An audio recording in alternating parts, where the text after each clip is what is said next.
Mira Gokhale was born in 1975 in Pune, into a simple but loving middle-class family.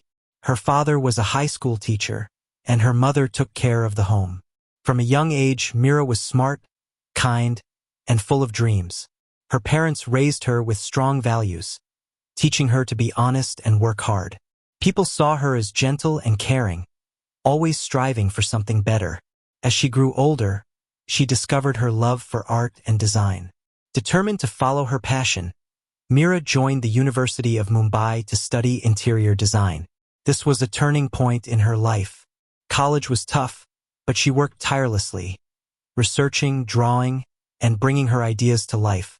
After graduating, she quickly found a job at a well-known design firm in Mumbai.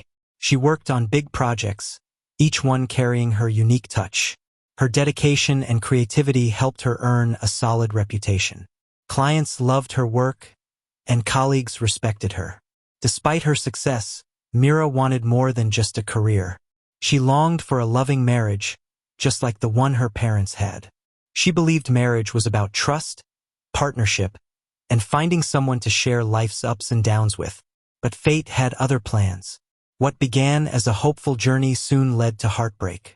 In 1996, Mira met Arvind Deshmukh through a family-arranged meeting. It was a grand affair, two respected families coming together, hoping to strengthen their ties through marriage. Arvind, born in 1969 in Mumbai, came from a wealthy and influential family. His father was a successful businessman, and his mother came from a noble background. He had been raised to be the perfect man, well-educated, ambitious, and responsible. He studied business and built a thriving career in finance. To the outside world, he was charming, confident, and successful. Mira found him strong and dependable. They had similar backgrounds and shared traditional values. Their families saw them as a perfect match. But Arvind had a secret side no one knew about. Behind his polished image, he was a womanizer. He loved the thrill of affairs and saw marriage as nothing more than a duty. His status made it easy to attract women, and he had no intention of giving that up. Mira had no idea. To her, he was the man she had always dreamed of, someone who would give her love and security. Even when small doubts crept in, when he avoided her gaze or gave vague answers, she brushed them aside. She believed love and commitment could make a marriage work. With pressure from both families, their wedding was set for 1997. It was a lavish event at the Siddhivinayak Temple, one of Mumbai's most sacred places. Hundreds of guests attended, businessmen, politicians, and high society figures. Mira wore a bright red sari, a symbol of happiness and good fortune. Arvind stood beside her, looking proud and confident. She believed she was stepping into a beautiful future, but she had no idea what lay ahead. Everyone thought Mira and Arvind had the perfect marriage. But nothing could erase the growing pain in her heart. Motherhood was never easy, but having her mother by her side made it bearable. Sujata helped with the baby, cooked Mira's favorite meals, and reassured her when she felt overwhelmed. But Mira had no idea that while she was battling exhaustion, adjusting to sleepless nights, and struggling to balance family life, a dark betrayal was unfolding right under her roof. Sujata and Arvind were having an affair. It started with harmless conversations. Sujata, though Arvind's mother-in-law, was still a lonely woman. She had lived alone for years after divorcing Mira's father. She visited often, not just to help with the baby but also to chat with her son-in-law. Arvind, a man who had never been satisfied with just one woman, saw an opportunity. And despite the years between them, the lines blurred. An affair took root. Mira never suspected a thing. She trusted her mother completely. No matter what Arvind did, she believed Sujata would be the last person to betray her. Sujata was always there, comforting her when Arvind worked late, telling her a good wife should be patient and understanding. But Mira never imagined that when Arvind packed his bags for so-called business trips, he wasn't traveling alone. The phone calls claiming he was in another city for work were lies. He and Sujata were meeting in expensive hotels, living a secret life for years without anyone knowing. Sujata was careful. With her experience, she covered every trace, played the role of a devoted mother, and never let Mira suspect a thing. Until one fateful afternoon in 2006. That day, Ervin's phone kept vibrating on the table. Normally, Mira never checked his messages, but something inside her told her to pick it up. The moment she unlocked the screen, a single message appeared before her eyes. Short, simple, but enough to shatter her world. Her hands trembled as she scrolled through the older messages. Each exchange between Ervind and Sujata made her chest tighten. Her breath turned shallow. She stood frozen in the middle of the living room, the phone still in her hand. In that moment, the past years flashed before her. The late nights, the business trips, Sujata's constant reassurance. Everything suddenly made sense. And then, on July 16, 2007, she found it. A love letter, hidden in Ervin's dresser. The handwriting was neat, clear, but the words crushed her. They weren't from a stranger. They were from her own mother. Mira read each line, each promise, each secret plan to meet in hotels. There was no hesitation, no shame. It was all there in ink, undeniable. This wasn't paranoia. This wasn't suspicion. This was proof. Mira felt her world collapse. She had suspected Ervind of cheating, but never, in her worst nightmares, did she imagine Sujata would be the other woman.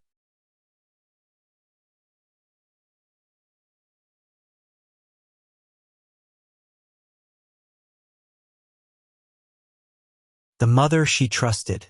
The mother she relied on. Her hands shook as she let the letter fall to the ground. She didn't cry. She couldn't. Tears wouldn't change anything.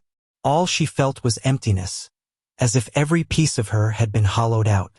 For years she had lived in a lie. She had trusted in a marriage that never truly existed.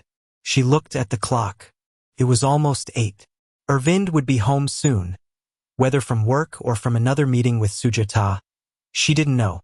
But one thing was clear. She couldn't pretend anymore. That night, when Ervind walked through the door, Mira was waiting in the living room. Her hands trembling but her eyes burning with anger. She held up the love letter. Ervind glanced at it and smirked. No guilt, no shame, not even fear. Myra's voice cracked as she screamed, her pain pouring out in words she had held in for far too long. But Ervind didn't flinch. He just stood there, calm, as if nothing she said mattered. Then he shrugged, his voice cold, full of quiet contempt. Mira stared at him, stunned. For the first time, she didn't just feel betrayed. She felt like she was no longer herself. The years of love, sacrifice, and patience had turned to nothing but ashes. Mira had hoped, had endured, had convinced herself that the distance in her marriage was temporary, that Ervind's late nights, his excuses, his cold indifference were just passing shadows. But the scent of another woman's perfume on his clothes, the quiet mockery in his gaze, the cruel smirk when she finally confronted him, those had been undeniable. And now, when the truth lay bare, when she stood stripped of every illusion, all she received from him was contempt. Something inside her snapped. She did not think. She did not hesitate. A fury unlike anything she had ever known consumed her, burning away reason, drowning out every voice but the one that screamed for justice, for revenge.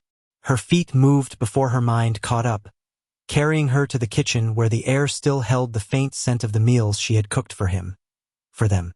Her fingers wrapped around the handle of a knife, the blade catching the light, cold and sharp against her skin.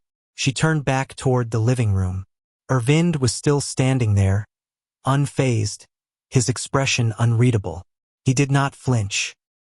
He did not believe that Mira, the patient, forgiving wife, was capable of anything but quiet suffering. She stepped closer. One step, then another. Her heart pounded, her grip tightened, and in one swift motion, she thrust the knife forward. The first stab went straight into his chest. Ervind's eyes widened. A sharp gasp escaped his lips as blood bloomed through the crisp fabric of his expensive shirt. His body stiffened in shock, his hand instinctively rising toward the wound. But Mira did not stop. The second thrust was harder, deeper, her rage spilling over with every movement. Confronted with the evidence, Sujata was brought in for questioning. At first, she denied everything. She remained composed, dismissing the allegations as absurd. But the weight of proof was crushing. Faced with the undeniable, text messages, receipts, witness accounts, her mask cracked. The confidence drained from her face, replaced by panic. Under mounting pressure, she finally admitted to the affair, confessing that it had gone on for years, behind her daughter's back. But she insisted that she had nothing to do with Irvin's death. There were no fingerprints linking her to the murder weapon, no indication that she had encouraged Meera to commit the crime. Legally, there was nothing to charge her with beyond moral corruption. The scandal spread quickly, shaking those who heard it. But Meera remained unchanged. She did not fight the accusations.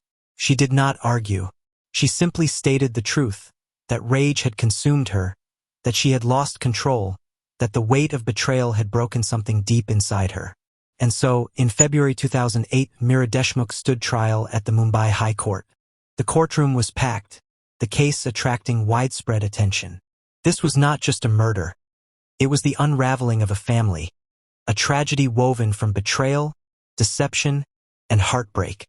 And at its center stood Meera, the woman who had loved, who had sacrificed, who had endured, until she could endure no more.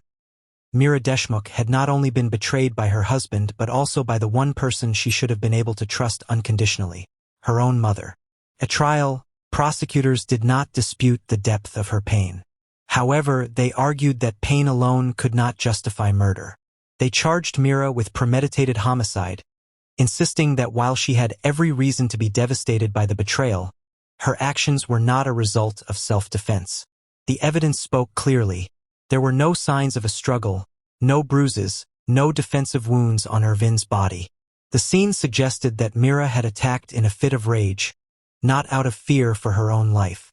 Prosecutors painted a picture of a woman consumed by uncontrollable fury, delivering multiple stab wounds with deliberate intent. But the defense countered with a different perspective. They spoke of the years Meera had endured, years of deception, emotional isolation, and psychological torment. They argued that she had been pushed to the edge, that her mind had finally broken under the weight of betrayal.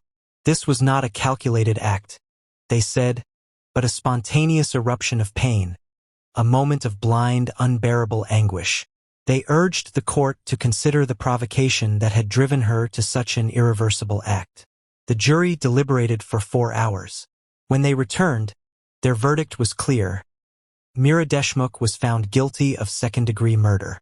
Yet, given the extraordinary circumstances of the case, the court showed leniency. She was sentenced to 15 years in prison, with the possibility of a reduced sentence based on provocation. And so, the case came to a close, a tragic end to a life once built on love and trust. What remained was the wreckage of a family, a painful lesson in betrayal, and the irreversible cost of losing control to despair. And the end, Meera Deshmukh's story was not just about murder. It was about the unbearable weight of betrayal and the devastating consequences of a love turned to ashes. What began as a marriage built on trust unraveled into a dark tragedy, exposing the cruelest kind of deception, the kind that comes from those closest to us. Meera was not a criminal in the traditional sense. She was a woman who had been pushed beyond the limits of endurance, her pain festering in silence until it erupted in an act of irreversible violence. Her trial may have ended with a conviction, but in many ways, she had already lost everything the moment she learned the truth. As the years passed behind prison walls, Meera had nothing left but time. Time to relive the past, to question whether things could have been different, to wonder if she had ever truly known the people she loved. But the past could not be rewritten, nor could the consequences of that fateful night be undone. Some would see her as a murderer, others as a woman driven to the brink by betrayal. But the one undeniable truth was this. In one moment of unbridled rage, she had sealed her own fate, and now she would have to live with it for the rest of her life. Thanks for watching, and don't forget to subscribe to my channel for more